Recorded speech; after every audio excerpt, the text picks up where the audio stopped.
Hi viewers, welcome back to my YouTube channel Shri topics. ನಾನು ನಿಮ್ಮ ಪ್ರೀತಿಯ ಜಯಶ್ರೀ. ಅನಿಶನ್ ಸ್ಕೂಲಿಗೆ ಬಿಟ್ಟು ಬಂದೆ. ನಾನು ಟಿಫನ್ ಆಯಿತು. ಟಿಫನ್ ಆಗಿ 1 ಅವರ್ ರೆಸ್ಟು ಮಾಡಿದ್ದಾಯಿತು. ಈಗ ಕೆಲಸ ಸ್ಟಾರ್ಟ್ ಮಾಡ್ಕೊಂಡಿದ್ದೀನಿ, ಅಂದರೆ ವ್ಲಾಗ್ ಸ್ಟಾರ್ಟ್ ಮಾಡ್ಕೊಂಡಿದ್ದೀನಿ. ಅದ್ರ ಜೊತೆಗೆ ಹಾಗೆ ಮನೆ ಕೆಲಸನೂ ಮಾಡ್ಕೋಬೇಕು ಸ್ವಲ್ಪ.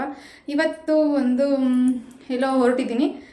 ಇವತ್ತು ಮನೆ ಕೆಲಸ ಎಲ್ಲ ಬೇಗ ಬೇಗ ಮಾಡಿ ಸ್ವಲ್ಪ ಬೇಗ ರೆಡಿಯಾಗಿ ಪೂಜೆ ಎಲ್ಲ ಮಾಡಿಕೊಂಡು ನಾನು ನಮ್ಮಮ್ಮರ ಮನೆಗೆ ಬಿಡ್ತೀನಿ ಅಂತ ಹೇಳಿದ್ದಾರೆ. ನಮ್ಮ ಮನೆಯವ್ರು ಧರ್ಮಸ್ಥಳಕ್ಕೆ ಕೊಟ್ಟಿದ್ದಾರೆ, ಅವ್ರ ಫ್ರೆಂಡ್ಸು. ಇನ್ನು 2 ಡೇಸ್ ನಾನು ಒಬ್ಬಳೇ ಇರಬೇಕಲ್ವ ಅಂದ್ಬಿಟ್ಟು ಸರಿ ಹೋಗ್ತಾ ದಾರಿಲೇ ನಮ್ಮಮ್ಮರ ಮನೆಯೂ ಧರ್ಮಸ್ಥಳಕ್ಕೆ ಹೋಗೋ ರೂಟಲ್ಲೇ ಹೋಗ್ಬೇಕು ಇಲ್ಲಿಂದ. ಮಾದನೇಹಳ್ಳಿ ಅಲ್ಲಿ ಬಿಟ್ಬಿಟ್ಟು ನನ್ನ ಹಂಗೆ ಅವರು ಹೋಗ್ತಾರೆ ಧರ್ಮಸ್ಥಳಕ್ಕೆ. ಅದಕ್ಕೆ ಅಲ್ಲಿ ಬಿಡ್ತೀನಿ, ರೆಡಿಯಾಗು, ಬೇಗ ಕೆಲಸ ಮುಗಿಸ್ಕೊಂತ ಹೇಳಿದ್ದಾರೆ. ಹಾಗೆ ಬ್ಲಾಗ್ ಸ್ಟಾರ್ಟ್ ಮಾಡ್ಕೊಂಡಿದ್ದೀನಿ. ಬೇಗ ಕೆಲಸ ಮುಗಿಸ್ಕೋಬೇಕು ನಾನು. ಅಡುಗೆ ಅಂತೂ ಏನೂ ಮಾಡೋಂಗಿಲ್ಲ, ಏಕೆಂದರೆ ಎಲ್ಲ ಖಾಲಿ ಮಾಡಬೇಕಲ್ವ. ಇರೋದನ್ನ ತಿನ್ಕೊಳ್ಳೋದಷ್ಟೇ. ಇನ್ನು ಮಧ್ಯಾಹ್ನದ ಊಟ ನೈಟ್ ಏನಿರಲ್ಲ, ನೈಟ್ ಊಟಕ್ಕೇನಿರಲ್ಲ. ಮನೆ ತುಂಬ ಹಂಡು ಬಿಟ್ಟೈತೆ. ನಾನು ಬಂದಿದ್ದು ಬೆಳಿಗ್ಗೆ ಬೇಗ ಇದ್ದಳೋದ್ರಿಂದ ಹನೀಶನ್ ಬಿಟ್ಟು ಬಂದಾಗ ಸ್ವಲ್ಪ ಟಿಫನ್ ಮಾಡಿಕೊಂಡು ಒಂದು ಸ್ವಲ್ಪ ಹೊತ್ತು ರೆಸ್ಟ್ ಮಾಡಲೇಬೇಕು, ಇಲ್ಲಾಂದರೆ ಎದ್ದು ಕೆಲಸ ಮಾಡೋಕ್ಕಾಗಲ್ಲ ನನಗೆ. ಆ ಥರ ಒಂದು 1 ಅವರ್ 1/2 ಅವರ್ ರೆಸ್ಟ್ ಮಾಡಿದ್ರೆ ಆಮೇಲೆ ರೀಚಾರ್ಜ್ ಆಗ್ತೀನಿ. ಮನೆ ಕೆಲಸ ನಾನು ಡೈಲಿ ಹಾಗೆ ಮಾಡೋದು. ಇವಾಗ ಅವ್ನು ಬಿಟ್ಟು ಬಂದು ನಮ್ಮ ಮನೆಯವ್ರ ಫ್ಯಾಕ್ಟ್ರಿಗೆ ಹೋದ್ಮೇಲೆ ಇನ್ನೇನು ಹಿಂದೆನೇ ಕಸ ಗುಡ್ಸಂಗಿಲ್ಲ, ಮನೆ ಒರೆಸಂಗಿಲ್ಲಲ್ವ ಯಾರಾದರೂ ಮನೆಯಿಂದ ಆಚೆ ಹೊರಟ್ಮೇಲೆ. ಸರಿ, ಏನು ಮಾಡೋದು? ಆ 1/2 ಅವರಲ್ಲಿ ಟಿಫನ್ ಮಾಡಿಕೊಂಡು 1 ಅವರ್ ನಾನೊಂದು 1/2 ಅವರ್ ರೆಸ್ಟ್ ತೊಗೊತೀನಿ. ಅಲ್ಲಿಗೆ 1 ಅವರ್ ಆಗುತ್ತೆ. ಅದಾದಮೇಲೆ ಕೆಲಸ ಸ್ಟಾರ್ಟ್ ಮಾಡ್ಕೊಳ್ಳೋದು. ಇದು ನನ್ನ ರುಟೀನ್ ಆಗಿಬಿಡುತ್ತೆ. ಸರಿ, ಮನೆ ತುಂಬ ಹಂಡ್ತೈತೆ. ನಮ್ಮ ಮನೀಶು ರಿಮೋಟು, ಪೌಚು ಎಲ್ಲ ಬಿಸಾಕಿದ್ದಾನೆ. ಇದೆಲ್ಲ ಎತ್ತಿ ಕ್ಲೀನ್ ಮಾಡಬೇಕು. ನಮ್ಮ ಮನೆಯವ್ರ ಗಾಡಿ ಚಾರ್ಜಿಂಗ್ ನೋಡಿದ್ರೆ ಆ ರೀತಿ ಇಟ್ಟವ್ರೆ. ಕೆಲಸ ಸ್ಟಾರ್ಟ್ ಮಾಡ್ಕೊಳ್ಳೋದಕ್ಕಿಂತ ಮುಂಚೆ ತಲೆಗೆ ಒಂಚೂರು ಆಯಿಲ್ ಅಪ್ಲೈ ಮಾಡ್ಕೊಂಡ್ರೆ ಕೆಲಸ ಮುಗಿಯೋ ತನಕ ತಲೆಯಲ್ಲಿ ಕೂದಲು ಎಣ್ಣೆ ಹಾಕ್ಕೊಂಡಂಗಿರುತ್ತಲ್ವ. ತಲೆಗೆ ಸ್ನಾನ ಮಾಡಬೇಕು, ಪೂಜೆ ಮಾಡಬೇಕಲ್ವ, ಅದಕ್ಕೋಸ್ಕರ ಜಾಸ್ತಿ ಸ್ಪ್ಲಿಟ್ಟರ್ಸ್ ಆಗ್ಬಿಟ್ಟೈತೆ. ಈ ಟೈಮಲ್ಲಿ ಕೂದಲು ಕಟ್ ಮಾಡಿಸ್ಬೇಕೋ ಮಾಡಿಸ್ಬಾರ್ದು ಅಂತ ಗೊತ್ತಿಲ್ಲ.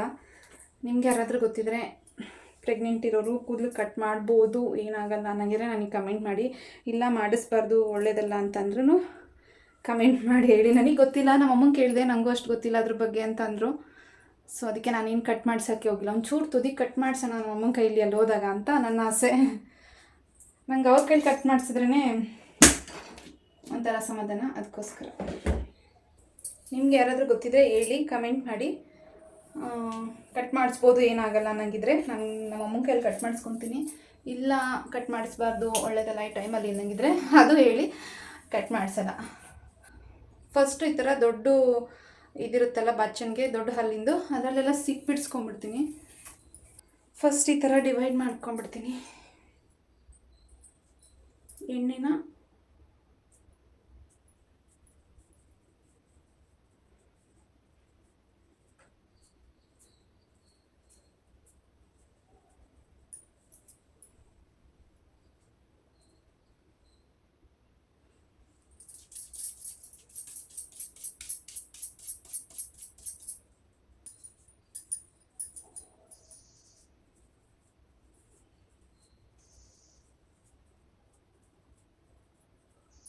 ಈ ಭಾಗದಲ್ಲೇ ಹಿಂಗಿಟ್ಬಿಟ್ಟು ಈ 4 ಫಿಂಗರ್ಸು, ಅದ್ರ ಮೇಲೆ 4 ಫಿಂಗರ್ಸು, ಇಲ್ಲಿ ಪ್ರೆಷರ್ ಪಾಯಿಂಟ್ ಇರುತ್ತಂತೆ. ಇಲ್ಲಿ ನಾವು ಪ್ರೆಸ್ ಮಾಡಿ ಮಸಾಜ್ ಮಾಡಿದ್ರೆ ಬ್ಲಡ್ ಸರ್ಕ್ಯುಲೇಷನ್ ಚೆನ್ನಾಗಾಗಿ ಹೇರ್ ಗ್ರೋತ್ಗೆ ಸಪೋರ್ಟ್ ಆಗುತ್ತೆ.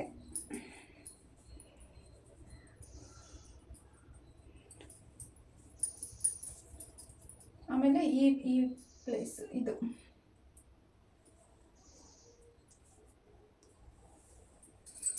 ಎಣ್ಣೆನ ಬಿಸಿ ಮಾಡಿ ಹಚ್ಬೇಕು. ಹಚ್ಚೋ ಟೈಮಲ್ಲಿ ನಾನಿವತ್ತು ಅರ್ಜೆಂಟ್ ಇದೆಯಲ್ಲ, ಅದಕ್ಕೆ ಹಾಗೆ ಹಚ್ಕೊಂಡಿದ್ದೀನಿ. ನೀವು ಬೆಚ್ಚಗೆ ಮಾಡಿ ಅಪ್ಲೈ ಮಾಡ್ಕೊಳ್ಳಿ, ಅದು ಬೆಸ್ಟ್ ಅಂದರೆ ಬೆಸ್ಟು. ಬೆಚ್ಚಗಿರಬೇಕು ಆಯಿಲ್ ಅಪ್ಲೈ ಮಾಡಬೇಕಾದ್ರೆ. ಹಿಂಗೆ ಪ್ರೆಸ್ ಮಾಡ್ತಾ ಹಾಕಿದ್ರೆ ಹಾಗೆ ಮಸಾಜು ಆಗುತ್ತೆ, ಆಯಿಲ್ ಅಪ್ಲೈ ಮಾಡ್ದಂಗೂ ಆಗುತ್ತೆ. ಹಾಗೆ ಬಚ್ಚಣಿಗೆಲಿ ಎಲ್ಲ ಕಡೆ ಆ ಥರ ಡಿವೈಡ್ ಮಾಡಿ ಪ್ರೆಸ್ ಮಾಡಿ ಫಿಂಗರ್ಸಲ್ಲಿ ಆಯಿಲ್ನ ಅಪ್ಲೈ ಮಾಡಬೇಕು. ಇದು ಬೆಸ್ಟ್ ಅಂದರೆ ಅಪ್ಲೈ ಮಾಡೋ ಆಯಿಲ್ ಹಾಕೋ ರೀತಿಲಿ. ಆಮೇಲೆ ಕೂದಲಿಗೆಲ್ಲ ಅಪ್ಲೈ ಮಾಡಿಕೊಂಡ್ರೆ ಸಾಕಾಗುತ್ತೆ.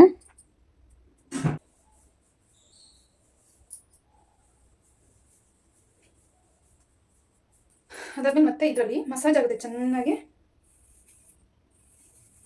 ಬ್ಲಡ್ ಸರ್ಕ್ಯುಲೇಷನ್ಗೆ ತುಂಬ ಯೂಸ್ ಆಗುತ್ತೆ.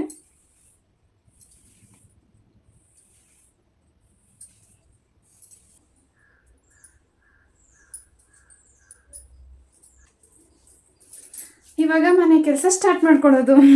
ಆಯಿಲ್ ಅಪ್ಲೈ ಮಾಡಿನೂ ಸ್ವಲ್ಪ ಹೊತ್ತಾಗುತ್ತೆ, ಆಮೇಲೆ ಏರ್ ವಾಶ್ ಮಾಡೋಕ್ಕೂ ಸರಿ ಹೋಗುತ್ತೆ. ಹಾಗೆ ತುಂಬ ಜನ ಕಮೆಂಟ್ಸಲ್ಲಿ ಈ ಸೋಫಾ ಬಗ್ಗೆನೇ ಕೇಳ್ತಾ ಇದ್ದೀರಾ, ಯಾವಾಗೂ ಎಷ್ಟಾಯಿತು, ಎಲ್ಲಿ ತಗೊಂಡ್ರಿ ಅಂತ, ಮತ್ತು ಇದ್ರ ಬಗ್ಗೆ ಹೇಳಿ ಅಂತ. ಇದನ್ನು ನಂಗೆ ಗೊತ್ತಿಲ್ಲ, ನನ್ನ ಮನೆಯವ್ರನ್ನ ಕೇಳಿದೆ. ಅವ್ರು ಹೇಳಿದ್ರು ಚಂದ್ರ ಲೇಔಟ್ ಹತ್ರ ಒಂದು ಅಂಗಡಿ ಇದೆ, ಅಲ್ಲಿ ಮಾಡ್ತಾರೆ, ಅಲ್ಲಿಂದನೇ ಹೇಳಿ ಮಾಡಿಸಿದ್ದು ಅಂತ. ಈ ಕಲರೇ ಬೇಕು ಅಂತ ಹೇಳಿ ಮಾಡಿಸಿದ್ದು, ಯಾಕೆಂದರೆ ಮಕ್ಳಿರೋದ್ರಿಂದ ಗಲೀಜಾಗುತ್ತಲ್ಲ ಅಂದ್ಬಿಟ್ಟು. ನಾನು ಎಲ್ ಶೇಪ್ ತೊಗೊಳ್ಳೋಣ, ಈ ಸ್ಪೇಸಿಗೆ ಚೆನ್ನಾಗಿರುತ್ತೆ ಅಂತ ಅಂದ್ಕೊಂಡಿದ್ದೆ. ಅಷ್ಟರಲ್ಲಿ ನಮ್ಮ ಮನೆಯವ್ರು ತಗೊಂಡು ಬಂದುಬಿಟ್ಟಿದ್ರು. ಅಷ್ಟೇ, ನನಗಿನ್ನೇನು ಎಕ್ಸ್ಟ್ರಾ ಗೊತ್ತಿಲ್ಲ ಇದ್ರ ಬಗ್ಗೆ, ನಾನೇನು ಹೋಗಿ ನೋಡಿ ತಂದಿದ್ದಲ್ಲ. ಅದಕ್ಕೆ ವಿಡಿಯೋ ಏನು ಇಲ್ಲ ಅಂಗಡಿದು, ಅದೆಲ್ಲ ಅಡ್ರೆಸ್ ಎಲ್ಲ ಗೊತ್ತಿಲ್ಲ. ಅವ್ರು ಚಂದ್ರ ಲೇಔಟ್ ಹತ್ರ ಅಂತ ಹೇಳಿದ್ರು. ಕೇಳಿದ್ದಕ್ಕೆ ಎಷ್ಟಾಯಿತು ಅಮೌಂಟು ಕಮೆಂಟ್ಸಲ್ಲಿ ಕೇಳ್ತಾನೆ ಇರ್ತಾರೆ, ಹೇಳ್ಬೇಕು ಹೇಳಿದ್ದಕ್ಕೆ 25,000 ಆಯಿತು ಅಂತ ಹೇಳಿದ್ರು. ಅಷ್ಟೇ, ನಿಯರೆಸ್ಟ್. ಬೇಕಂದರೆ ಆ ಅಡ್ರೆಸ್ ಏನಾದರೂ ಗೊತ್ತಿದ್ರೆ ನಾನು ಇನ್ನೊಂದು ವಿಡಿಯೋದಲ್ಲಿ ಹೇಳ್ತೀನಿ, ಕೇಳ್ಬಿಟ್ಟು ವಿಚಾರಿಸಿ. ಅಷ್ಟೊಂದು ಗೊತ್ತಿಲ್ಲ ನನಗೂ. ಇನ್ನು ನೋಡಿ ಹಿಂಗೆ ಮಾಡಿಟ್ಟಿದ್ದಾರೆ. ನಮ್ಮದು ಗಾಡಿ ಚಾರ್ಜಿಂಗ್ ಗಾಡಿದು ಚಾರ್ಜರು ತೊಗೊಂಡು ಬಂದು ಹಿಂಗೆ ಬೀಸಾಡ್ಬಿಟ್ಟು ಹೋಗ್ತಾರೆ. ಇದೆಲ್ಲ ಕ್ಲೀನ್ ಮಾಡ್ಕೊಬೇಕು. ಮಾಡಿಕೊಂಡೆ ಬೇಗ ಬೇಗ ಮಾಡಬೇಕು ಅಂತ. ಹೆಂಗೆ ಬೆಳಕಾಗುತ್ತೋ ಅದು ಹೆಂಗೆ ಸಂಜೆ ಆಗುತ್ತೆ ಅನ್ನೋದೇ ಗೊತ್ತಿಲ್ಲ. ಹೆಣ್ಮಕ್ಳು ಮನೆ ಕೆಲಸ ಸ್ಟಾರ್ಟ್ ಮಾಡಿಕೊಂಡ್ರೆ ಬೆಳಕಾಗೋದು ಗೊತ್ತಾಗಲ್ಲ. ಬೆಳಕಾಗೋದು ಒಂದೇ, ಸಂಜೆ ಹಾಗೆ ಹೋಗುತ್ತೆ. ಇನ್ನು ನಾವು ಬೇರೆ ಅಲ್ಲಿಗೆ ಹೊರಡಬೇಕಿತ್ತು, ಅದಕ್ಕೋಸ್ಕರ ನೀಟಾಗೆಲ್ಲ ಮಾಡಿಬಿಟ್ಟು ಹೋದರೆ ಬಂದಾಗ ಮನೆ ಚೆನ್ನಾಗಿಲ್ಲ ಅಂದರೆ ಒಂಥರ ಫೀಲ್ ಆಗುತ್ತಲ್ಲ ಅಂದ್ಬಿಟ್ಟು ನೀಟಾಗೆಲ್ಲ ಒಂದು ಕಡೆಯಿಂದ ಡೈಲಿ ಇದು ಇಷ್ಟು ಇದ್ದೇ ಇರುತ್ತೆ. ಡೈಲಿ ಇದಿಷ್ಟು ಎತ್ತಿಕ್ಲೇಬೇಕು. ಸೋಫಾ ಕ್ಲೀನ್ ಮಾಡಬೇಕು, ಅದು ಚಾರ್ಜಿಂಗ್ ಎತ್ತಿಕ್ಬೇಕು, ಈ ಥರ ಡೈಲಿ ಕೆಲಸ ಇದು. ಹಾಗೆ ಎಷ್ಟು ತಿಂಗಳು ಅಂತ ಕೇಳ್ತಾನೆ ಇದ್ದೀರಾ, ಮತ್ತು ಪ್ರೆಗ್ನೆನ್ಸಿ ರಿಲೇಟೆಡ್ ವಿಡಿಯೋಸ್ ಮಾಡಿ ಅದ್ರ ಬಗ್ಗೆ ಅಂತ ಮಾಡ್ತೀನಿ. ಆದಷ್ಟು ಬೇಗನೆ ಮಾಡ್ತೀನಿ. ಇನ್ನು ಸ್ವಲ್ಪ ಆ್ಯಕ್ಟಿವ್ ಆಗಬೇಕು ನನಗೆ, ಯಾಕೆಂದರೆ ಫಸ್ಟ್ 3 ಮಂತ್ಸ್ ಫುಲ್ಲು ಸುಸ್ತಲ್ಲೇ ಇದ್ದೆ. ಅದರಿಂದ ಸ್ವಲ್ಪ ಈಗ ಒಂದು 5th ಮಂತಿಂದನೇ ನನಗೆ ಎಷ್ಟೋ ಆರಾಮಾಗಿದ್ದೀನಿ. ಅಂದರೆ ಅದಕ್ಕೂ ಮುಂಚೆ ವಾಮಿಟ್ ಎಲ್ಲ ತುಂಬ ಜಾಸ್ತಿ ಇತ್ತು, ಅದಕ್ಕೋಸ್ಕರ ಮಾಡೋಕ್ಕಾಗಲಿಲ್ಲ. ಫೈನಲಿ ಹಾಲೆಲ್ಲ ನೋಡಿ ರೆಡಿ ಆಯಿತು. ಈಗ ಅಡುಗೆ ಮನೆದು ಒಂದು ಬ್ಯಾಲೆನ್ಸ್ ಐತೆ. ರೂಮು ಎಲ್ಲ ಕ್ಲೀನ್ ಮಾಡಿದ್ದಾಯಿತು. ಅಡುಗೆ ಮನೆಯಲ್ಲಿ ಫಸ್ಟ್ ಪಾತ್ರೆ ತೊಳೆದಿರೋದೆಲ್ಲ ಎತ್ತಿಟ್ಕೊಂಡ್ಬಿಟ್ಟೆ, ಈಸಿ ಆಗುತ್ತೆ ಅಂದ್ಬಿಟ್ಟು. ಆಮೇಲೆ ಇನ್ನು ಮಿಕ್ಕಿದ ಕೆಲಸಗಳನ್ನ ಸ್ಟಾರ್ಟ್ ಮಾಡಿಕೊಂಡು ಮಧ್ಯಾಹ್ನ ಊಟಕ್ಕೆ ಬೆಳಿಗ್ಗೆನೇ ಸಾಂಬಾರೆಲ್ಲ ಮಾಡಿ ಇಟ್ಬಿಟ್ಟಿದ್ದೆ. ನಂಗೆ ಕೆಲಸ ಇರುತ್ತೆ ಅಂತ ಗೊತ್ತಿತ್ತಲ್ವ. ಇನ್ನು ಮಧ್ಯಾಹ್ನ ಒಂದು ಬಿಸಿಯಾಗಿ ಅನ್ನ ಮಾಡಿಕೊಂಡ್ರೆ ಮುಗಿಯುತ್ತೆ ಊಟ ಅಂತ. ಹಾಗೆ ನಾನು ಅಡುಗೆ ಮನೆ ಶೆಲ್ಫ್ ಎಲ್ಲ ಒರೆಸ್ಕೊಳ್ಳೋಕ್ಕೆ, ಒಂದು ಸ್ವಲ್ಪ ಪಾತ್ರೆ ತೊಳ್ಕೊಳ್ಳೋಕ್ಕೆ ಆ ಥರ ನೀರನ್ನ ಹಿಡಿದಿಟ್ಕೊಂಡ್ಬಿಡ್ತೀನಿ. ಅಕ್ವಾಗಾರ್ಡ್ ಆನ್ ಮಾಡಿಕೊಂಡು ಖಾಲಿ ಆದಾಗ ಅದರಿಂದನೇ ಎಲ್ಲ ಮಾಡ್ಕೊಳ್ಳೋದು. ಅಡುಗೆ ಮನೆ ಕೆಲಸ ಎಲ್ಲ ಮುಗಿಸ್ಕೊಂಡೆ. ಅದು ಫುಲ್ಲು ಏನು ಕ್ಲಿಪ್ ನಿಮ್ಮ ಜೊತೆ ಶೇರ್ ಮಾಡ್ಕೊಂಡಿಲ್ಲ, ಎಲ್ಲ ಹಂಗಂಗೆ ಬೇಗ ಬೇಗ ಮಾಡ್ಕೊಬೇಕಿತ್ತಲ್ವ, ಅದಕ್ಕೋಸ್ಕರ. ಇನ್ನು ಪಾತ್ರೆ ತೊಳೆಯೋದು ಒಂದು ಬ್ಯಾಲೆನ್ಸ್ ಇದೆ.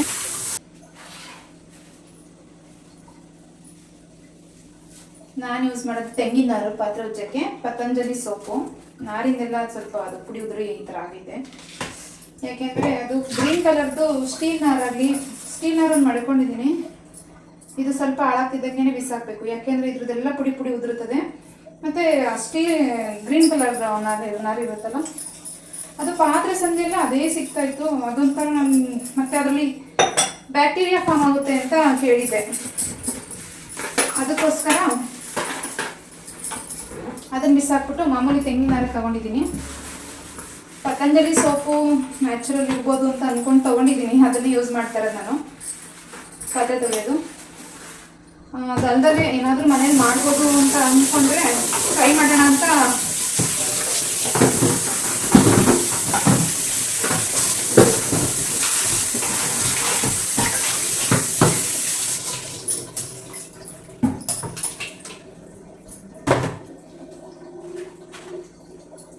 ಏನಾದರೂ ನ್ಯಾಚುರಲ್ ಆಗಿ ಮನೇಲಿ ಪಾತ್ರೆ ತೊಳೆಯೋಕ್ಕೆ ಯೂಸ್ ಮಾಡೋ ಥರ ಏನಾದರೂ ಇದ್ದರೆ ಟ್ರೈ ಮಾಡೋಣ ಅಂದ್ಕೊಂಡಿದ್ದೀನಿ. ನೋಡ್ತಾ ಇದ್ದೀನಿ ಯಾವುದಾದ್ರೂ ವಿಡಿಯೋದಲ್ಲಿ ನ್ಯಾಚುರಲ್ ಆಗಿ. ಯಾವುದೂ ಇಲ್ಲ, ಮಾಮೂಲಿ ಸೋಪ್ ನೆಟ್ ರೀಟಾಕಾಯಿ ಪೌಡ್ರ್ ತಂದು ಯೂಸ್ ಮಾಡ್ಬೋದಂತೆ. ಅದನ್ನು ಟ್ರೈ ಮಾಡಬೇಕು. ಅಲ್ಲಿವರೆಗೂ ಪತಂಜಲಿ ಸೋಪ್ ತಂದುಬಿಟ್ಟಿದೆ ಸ್ಟಾರ್ಟಿಂಗ್ಗೆ, ಅದನ್ನು ಯೂಸ್ ಮಾಡ್ತಾ ಇದ್ದೀನಿ.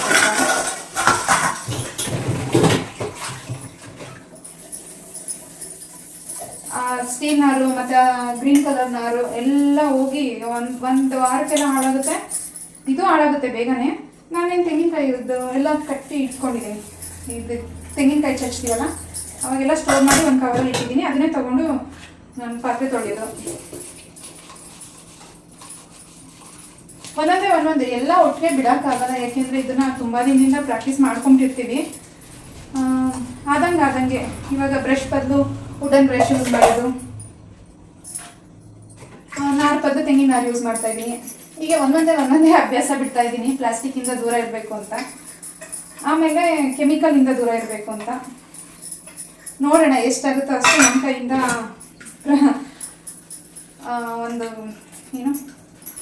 ಎಷ್ಟಾಗುತ್ತೋ ಅಷ್ಟು ನಮ್ಮಲ್ಲಿ ನಮ್ಮ ಕೈಲಿ ಆಗೋಷ್ಟು ಚೇಂಜ್ ಮಾಡ್ಕೊಳ್ಳೋದು. ಮತ್ತು ಧೂಪನೂ ಅಷ್ಟೇ, ಸಗಣಿಯಿಂದ ಮಾಡಿರ್ತಾರಲ್ಲ ಆ ಧೂಪ ತರಿಸಿದ್ದೀನಿ, ಧೂಪ ಹಚ್ಚೋದು ಅಷ್ಟೇ. ಆಮೇಲೆ ಹಂಗೆ ಒಂದೊಂದೇ ಅಭ್ಯಾಸ ತಪ್ಪಿಸ್ತಾ ಇದ್ದೀನಿ.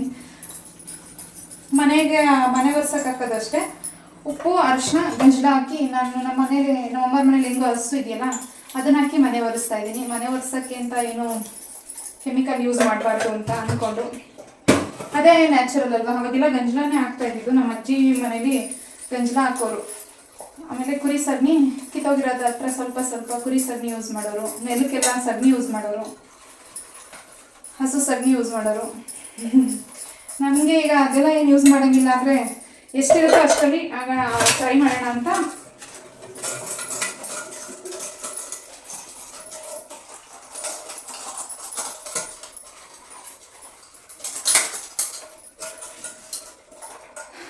Full addict ಆಗ್ಬಿಟ್ಟಿದ್ದೀನಿ. ಒಂದೇ ಸತಿ ಬಿಡೋಕ್ಕಷ್ಟೇ, ಯಾರಿಗೂ ಬಿಡೋಕ್ಕಾಗಲ್ಲ.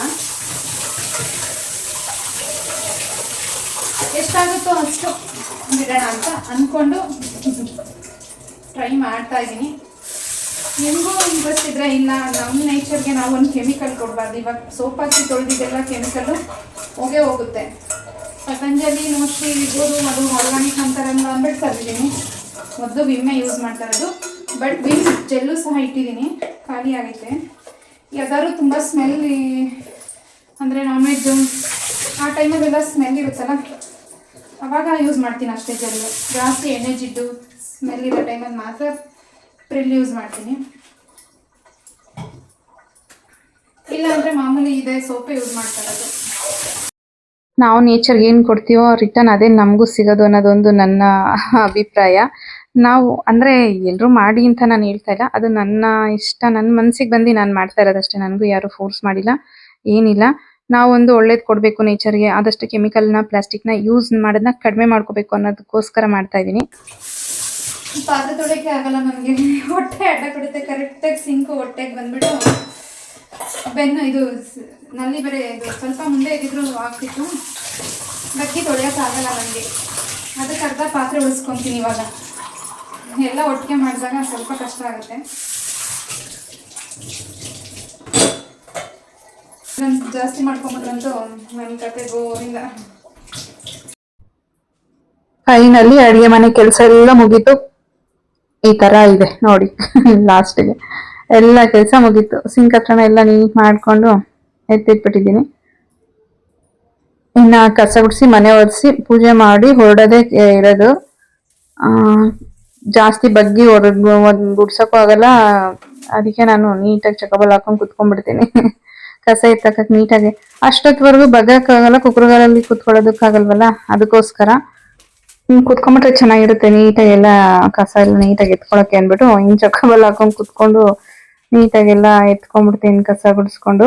ಈಗ ಒಂದ್ ಸ್ವಲ್ಪ ಲೇಟ್ ಆಗ್ಬಿಟ್ಟೈತೆ. ನಾನು ಈ ಪೂಜೆ ಮಾಡೋದು ಒಂದೊಂದ್ಸತಿ 7 ಗಂಟೆ, 7:30, 8 ಗಂಟೆಗೆಲ್ಲ ಪೂಜೆ ಮಾಡಿರೋದೈತೆ ಗೊತ್ತಾ. ಸುಧಾರ್ಸ್ಕೊಂಡು ನಾನು ಮಾಡೋ ಅಷ್ಟರಲ್ಲಿ ಪಾಪ ಸಾಕಾಗ್ಬಿಟ್ಟೈತೆ. ಇನ್ನ ಮನೆ ಒರೆಸ್ಕೊಂಡಿದ್ದಾಯ್ತು. ಹೆಂಗೋ ಈ ತರ ಮನೆ ಒರ್ಸಕ್ ಕೋಲಿರೋದ್ ಬೆಸ್ಟ್. ಅವಾಗ ಕುತ್ಕೊಂಡದ್ ಹೆಂಗ್ ಒರೆಸ್ತಿದ್ರು ಅಂತ ನಾನು ಯಾವಾಗ್ಲೂ ಯೋಚನೆ ಮಾಡ್ಕೊಂತ ಇದ್ದೀನಿ. ಆಗಿನ ಕಾಲದಲ್ಲಿ ಕೋಲಿರ ಇರ್ಲಿಲ್ವಲ್ಲ, ಕುತ್ಕೊಂಡೇ ಒರೆಸ್ಬೇಕಿತ್ತಲ್ವ ಅವರು. ಅದಕ್ಕೆ ಅಷ್ಟೊಂದು ಸ್ಟ್ರಾಂಗ್ ಇದ್ರು ಅಂತಾನೆ ಆತರ ಕೆಲ್ಸ ಇತ್ತೋ ಗೊತ್ತಿಲ್ಲ. ನಮ್ ಕೈಲಾಗಿದ್ರೆ ಆತರ ಮಾಡಕ್ ಆಗ್ತಿತ್ತ ಅಂತಾನೆ ಯೋಚನೆ ಮಾಡ್ಕೊಂತೀನಿ. ಮತ್ತೆ ನಮ್ಮ ಮನೇಲಿ ಪೂಜೆ ಮಾಡಿನಿ ತುಂಬಾ ದಿನ ಆಗೋಗಿತ್ತು, ಯಾಕೆಂದ್ರೆ ಮಧ್ಯ ಒಂದ್ ಸೂತ್ಕ ಬಂದಿತ್ತು, ಅದರಿಂದ ಪೂಜೆನೇ ಮಾಡಿರ್ಲಿಲ್ಲ. ಒಂದ್ ದೇವ್ರಿಗೆ ಪೂಜೆ ಮಾಡ್ಬೇಕು ಅಂತಂದ್ರೆ ಆಗ ಕೆಲ್ಸನೇ ಬೇಗ ಆಗೋಗುತ್ತೆ. ಮಾಡ್ಬೇಕಲ್ಲ ಅಂತಾನೆ ಮಾಡೋದು ಇರುತ್ತೆ. ಮತ್ತೆ ಮನೇಲಿ ಆ ಪಾಸಿಟಿವ್ ವೈಬ್ಸ್ ಚೆನ್ನಾಗಿರುತ್ತೆ ಪೂಜೆ ಮಾಡಿದ ದಿನ. ಅದು ಧೂಪ ಸಾಂಬ್ರಾಣಿ, ಊದ್ಗಡ್ಡಿ ಸ್ಮೆಲ್ಲು, ಹೂವಿನ ಸ್ಮೆಲ್ ಅದೆಲ್ಲ ಅದೇ ಒಂಥರ ಚೆನ್ನಾಗಿರುತ್ತೆ. ಮತ್ತೆ ಪುಟ್ಟದಾಗ ಒಂದು ಬಾಕ್ಲಿಗೆ ರಂಗೋಲಿ ಹಾಕೊಂಡೆ. ಇದು ಹೇಗಿತ್ತು ಅಂತ ಕಮೆಂಟ್ ಮಾಡಿ. ಯಾರೋ ಪರ್ಫೆಕ್ಟ್ ಇಲ್ಲ ನೀವು ಇನ್ನೂ ಅಂತ ನನ್ಗೆ ಕಮೆಂಟ್ ಮಾಡಿದ್ರು. ನಾನೇ ಹೇಳ್ಕೊಂಡಿದ್ದೀನಿ ನನ್ನ ರಂಗೋಲಿ ಹಾಕೋದ್ರಲ್ಲಿ ಏನು ಅಷ್ಟೊಂದು ಪರ್ಫೆಕ್ಟ್ ಇಲ್ಲ. ಆದ್ರೆ ಪುಟ್ಟದಾಗ ಮಾತ್ರ ನನ್ಗೆ ಹೆಂಗ್ ಅನ್ಸುತ್ತೋ ಹಂಗೆ ನಾನು ಹಾಕೊಳ್ಳೋದು. ಯೋಚನೆ ಮಾಡಿ ಇದು ಹಿಂಗ್ ಹಾಕಿದ್ರೆ ಚೆನ್ನಾಗಿರುತ್ತಾ ಹಂಗ್ ಹಾಕಿದ್ರೆ ಚೆನ್ನಾಗಿರುತ್ತಾ ಅಂತ ಯೋಚನೆ ಮಾಡಿ ಹಾಕೋದು.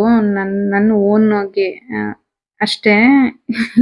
ನಾನು ಏನು ಪರ್ಫೆಕ್ಟ್ ಇಲ್ಲ, ಅದು ಎಳೆ ಎಲ್ಲ ನೀಟಾಗಿ ಬರಲ್ಲ ನನಗೂನು. ಆದ್ರೆ ಆಗ್ತಾ ಬರುತ್ತೆ ಅಂತಾನೆ ಹೇಳಿದ್ರು. ಪ್ರಾಕ್ಟೀಸ್ ಇನ್ನೂ ಬೇಕು ನಿಮ್ಗೆ ಅಂತ ಕಮೆಂಟ್ ಮಾಡ್ಬಿಟ್ಟಿದ್ರು. ಅದ್ ನನ್ಗೂ ಗೊತ್ತು. ಅಂದ್ರೆ ಹೇಳಿದ್ರಂತಲ್ಲ, ಹಾಗೆ ನೆನ್ಪಾಯ್ತು ಅಷ್ಟೇ. ಇದು ಹಾಕ್ಬೇಕಾದ್ರೆ ರಂಗೋಲಿ ಹಾಕಿ ಅದಕ್ಕೆ ಕಲರ್ ಹಾಕೋದು ಒಂಥರ ಖುಷಿ ಕೊಡುತ್ತೆ. ಅದೊಂಥರ ಚೆನ್ನಾಗಿರುತ್ತೆ. ಅದೇ ಫೀಲೇ ಬೇರೆ. ನನ್ಗೇನಂದ್ರೆ ಬಾಕ್ಲಲ್ಲಿ ಯಾವ ಥರನಾದ್ರೂ ಆಗಲಿ ಒಂಥರ ನೀಟಾಗಿ ಒಂದು ಪುಟ್ಟದಾಗೆ ರಂಗೋಲಿ ಇದ್ರೇನೆ ನನಗೆ ಮನೆ ಬಾಕ್ಲು ಒಂಥರ ಇಷ್ಟ ಆಗೋದು. ನಮ್ಮಮ್ಮರ ಮನೇಲಿ ಪೇಂಟ್ ಎಲ್ಲಾದ್ರೂ ಬರೆದ್ಬಿಡ್ತಿದ್ದೆ. ಆಯಿತು, ಸ್ನಾನ ಎಲ್ಲ ಆಗಿ ರೆಡಿ ಆಗಿದ್ದೀನಿ. ಹೂವು ಕಟ್ಟಿದ್ದೆ.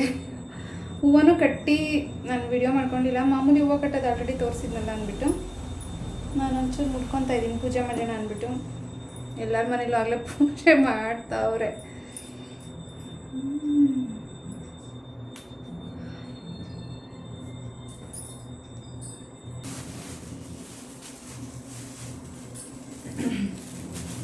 ಕಳಶಕ್ಕೆ ಅಂತ ಈ ಥರ ಮಾಡಿದ್ದೀನಿ. ಪರ್ಪಲ್ ಕಲರು ಈ ಥರ. ಆಮೇಲೆ ನಮ್ಮಮ್ಮ ತಂದಿದ್ರು ದುಂಡ್ಮಲ್ಗೆ ಹೂವು ಸ್ವಲ್ಪ ಇತ್ತು. ಈ ಥರ ಒಂದು ಇದು ಮಾಡಿದ್ದೀನಿ, ಏರಿಸ್ಬಿಟ್ಟು ಕಟ್ಬಿಟ್ಟಿದ್ದೀನಿ 2 ಕಡೆ ಸೇರಿಸಿ. ಕೃಷ್ಣ ಇದೆಯಲ್ಲ ಅದ್ರ ಮೇಲೆ ಹಾಕೋಕ್ಕೆ ಚೆನ್ನಾಗಿರುತ್ತೆ ಅಂತ ಇನ್ನೊಂದು ಸ್ವಲ್ಪ ಎಲ್ಲದ್ರ ಮೇಲೆ ಮಳ್ಳೆ ಹೂವು ಇಟ್ಕೊಂಡಿದ್ದೀನಿ ಹಾಕೋಣ ಅಂತ. ಇದು ಎಷ್ಟು ದಿನ ಆದರೂ ಹೆಂಗಿರುತ್ತೆ ಗೊತ್ತಾ, ಚೆನ್ನಾಗಿರುತ್ತೆ ಕಳ್ಸೋದ ಮೇಲೆ. ಅದಕ್ಕೆ ಈ ಥರ ವಾರ ದಿನ ಹಿಂಗೆ ಮಾಡಾಕ್ಬಿಟ್ರೆ ಅಂತ. ಹೇಗಿದೆ ಅಂತ ಕಮೆಂಟ್ ಮಾಡಿದ್ದು. ಆಗ ಅದು ಕಳ್ಸಕ್ಕೆ ನಂಗೆ ಆ ಥರ ಹೂವು ಹಾಕಿದ್ರೇ ನನಗೆ ಒಂಥರ ಖುಷಿ ಅನಿಸುತ್ತೆ. ಅದಕ್ಕೋಸ್ಕರ ಆ ಥರ ಏರಿಸ್ಬಿಟ್ಟು ಹಾರ ಮಾಡೋದು ಆಲ್ರೆಡಿ ತೋರಿಸಿದ್ದೀನಿ ವಿಡಿಯೋದಲ್ಲಿ. ಇದಕ್ಕೆ ಮಧ್ಯದಲ್ಲಿ ಹೂವು ಸೇರಿಸ್ಕೊಂಡಿದ್ದೀನಿ ಅಷ್ಟೇ, ಪರ್ಪಲ್ ಕಲರ್ದು. ಅದು ಚೆನ್ನಾಗಿರುತ್ತೆ ಅಂದ್ಬಿಟ್ಟು. ಇನ್ನು ನಮ್ಮನೆಯವರು ಧರ್ಮಸ್ಥಳಕ್ಕೆ ಹೋಗಿದ್ದಾರೆ, ಹೊರಡ್ತಾರಲ್ವ, ಅವರು ಸೇಫಾಗಿ ಹೋಗಿ ಸೇಫಾಗಿ ಬರಲಿ ಅಂತ ಹೇಳ್ಬಿಟ್ಟು ನಾನು ದೇವ್ರ ಹತ್ರ ಕೇಳ್ಕೊಂಡು ಕೈ ಮುಕ್ಕೊಂಡೆ. ಹಾಗೆ ಎಲ್ರಿಗೂ ಒಳ್ಳೆ ಆರೋಗ್ಯ ಕೊಡಲಿ ಅಂತ ಕೇಳ್ಕೊಂಡಿದ್ದೀನಿ. ಪೂಜೆ ಎಲ್ಲ ಮಾಡಿದ್ದೆ ಅದೇ ಒಂದು ಫೀಲೇ ಬೇರೆ. ಅದೊಂಥರ ಚೆನ್ನಾಗಿರುತ್ತೆ.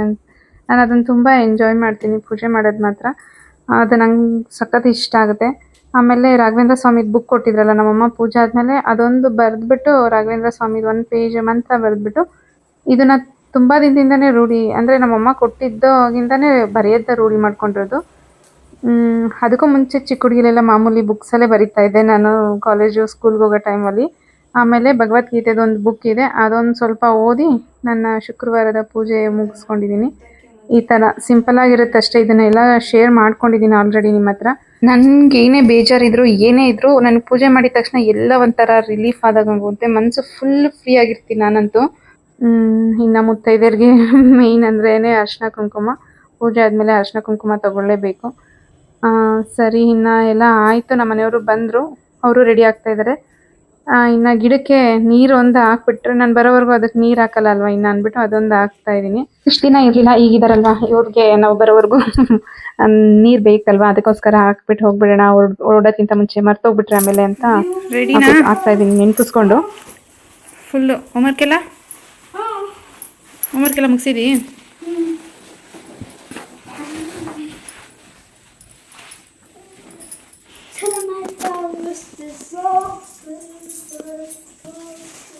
ಕಿಟಕಿ ಎಲ್ಲ ಹಾಕಿದ್ದಾಗಿದೆ.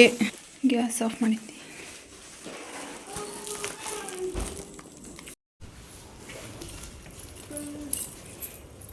ಲೈಟ್ ಫುಲ್ಲು ಬ್ರೈಟಾಗಿ ಬರ್ತಾಯಿದೆ. ಪಾಟುಗಳು ತೊಗೊಂಡಿದ್ದೀನಿ, ಒಂದು ಸ್ವಲ್ಪ ಗಿಡಗಳು ಹಾಕೊಂಡು ಬರೋಣ ಅಂತ. ಮೇಯ್ನ್ ಏನಂದರೆ ನಮ್ಮ ಮನೆ ಹತ್ರ ತುಳಸಿ ಗಿಡ ಹೋಗೈತೆ, ಅದು ನನಗೆ ಸಮಾಧಾನ ಇಲ್ಲ. ಹಾಕೊಂಬಂದ್ಬಿಟ್ರೆ ಸಮಾಧಾನ. ಇನ್ನು ಅನೀಶ್ ಎಷ್ಟು ಕೇರ್ ಮಾಡ್ತಾನೆ ಗೊತ್ತಾ ನನ್ನ ಈಗಂತೂ. ಮುಂದೆ ಕುತ್ಕೊಂಬಮ್ಮಿ, ಹುಷಾರಾಗಿ ಕುತ್ಕೊಂಬಮ್ಮಿ ಅಂತ. ಇನ್ನು ಗಾಡಿಗೊಂದು ನಮಸ್ಕಾರ ಮಾಡಿಕೊಂಡು ಹೊರಟ್ವಿ. ನಮ್ಮನ್ನ ಕರ್ಕೊಂಡು ಸೇಫಾಗಿ ಹೋಗ್ಬೇಕಲ್ವ, ಅದಕ್ಕೋಸ್ಕರ ಅಂದರೆ ಸೇಫಾಗಿ ಕುಂಡಿಸ್ಕೊಳ್ಳೋದು, ಕಾಲಿಡ್ತೀವಿ ಅನ್ನೋದಕ್ಕಿಂತ ಮುಂಚೆ ನಮಸ್ಕಾರ ಮಾಡಿಕೊಂಡು ಕಾಲಿಡಬೇಕು ಅನ್ನೋದು ಒಂದು ಕಲ್ತ್ಕೊಂಬಿಟ್ಟಿದ್ದೀನಿ. ನಮ್ಮ ಅಜ್ಜಿಯಿಂದನೂ ಮಾಡ್ತಾರೆ. ಫಸ್ಟು ಗಾಡಿ ಹತ್ಬೇಕಂದ್ರೆ ನಮ್ಮ ಅಜ್ಜಿ ಆಗಲಿ ನಮ್ಮಮ್ಮ ಆಗಲಿ ಗಾಡಿಗೆ ನಮಸ್ಕಾರ ಮಾಡ್ಕೊಂಡೆ ಅವ್ರ ಕಾಲಿಡೋದು. ಅದು ನಾನು ಚಿಕ್ಕ ಹುಡುಗಿಯಿಂದ ನೋಡಿದ್ದೀನಿ, ಅದು ಅಭ್ಯಾಸ ಆಗ್ಬಿಟ್ಟಿದೆ. ಅನಿಶಾ ಇರಿ, ಅನಿಶಾ ಏನು ಮಾಡ್ತಿದ್ಯಾ ನೀ? ಮುಂದೆ ಗಾಡಿ ನೋಡ್ತಾ ಇದ್ದೀನಿ. ಮುಂದೆ ಗಾಡಿ ಹೋಗೋದನ್ನ ನೋಡ್ತಾ ಇದೀಯಾ? ಡ್ಯಾಡಿಗೆ ಹೇಳು, ಅಲ್ಲ ನಿಮ್ಮ ಅಪ್ಪಂಗೆ ಹೇಳು ಹ್ಯಾಪಿ ಜರ್ನಿ ಅಂತ.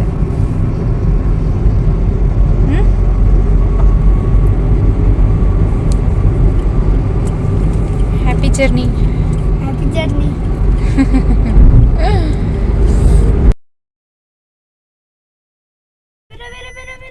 ಬೈರಾ ಏನು ಮಾಡ್ತಿದ್ಯಾ ಬೈರಾ? ಅಯ್ಯೋ ಅಯ್ಯೋ ಅಯ್ಯೋ ಅಯ್ಯೋ, ಕರಾಳಿಕೆ ಬಂದ್ಬಿಡ್ತೀಯಾ? ಏಯ್ ಎದ್ರಕೊಂಬೇಡ ಬಿಡೋ, ನಾನೇನು ಮಾಡಲ್ಲ. ಅಗಳ ಅಗಳ ಅಗಳ ಅಗಳ ಕೆಂಬಂದ್ಬಿಟ್ಟದೇನಾ? ಓ ಅವನು ಹಂಗ್ಯಾನು ಈಗ ಬಂದ್ರಲ್ಲ ಅಂತ ತಿಕ್ಲಾಡ್ದಂಗೆ ಆಡ್ತಾನೆ. ಓ ಹೋ ಹೋ ಹೋ, ಈ ವಿಡಿಯೋಗೂ ಸಿಗಲ್ಲ.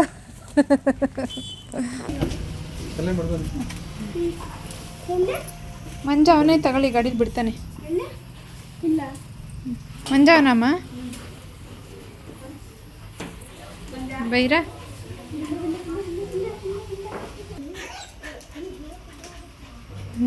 ನಮ್ಮನ್ನ ಇಲ್ಲಿ ಬಿಟ್ಟರು, ಬಂದ್ವಿ ಮನೆಗೆ. ಅವ್ರ ಫ್ರೆಂಡ್ಸ್ ಕಾಲ್ ಮಾಡಿದ್ರು ಬಾ ಅಂತ. ಇನ್ನು ನನ್ನ ತಮ್ಮ ಇದನ್ನೆಲ್ಲ ಗಾಡಿಯಲ್ಲಿ ಮೇನ್ ರೋಡಿಗೆ ಬಿಡ್ತಾ ಇದ್ದಾನೆ, ಮಾದೇನಹಳ್ಳಿಗೆ. ಅವ್ರು ಅಲ್ಲಿಂದ ಹಾಗೆ ಕರ್ಕೊಂಡು ಹೋಗ್ತಾರೆ. ಕಣ್ಮುಚ್ಕೊಬೇಕಂತ ಮುಚ್ಕೊಳಮ್ಮ. ನೀ ಎಂತಂದ ಕಾಣೆ.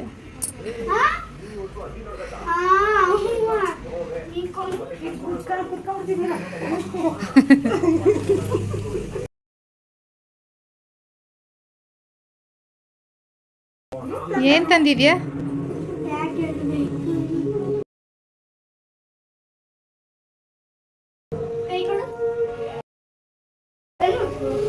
ಕಾಯಿ. ಓಹೋ,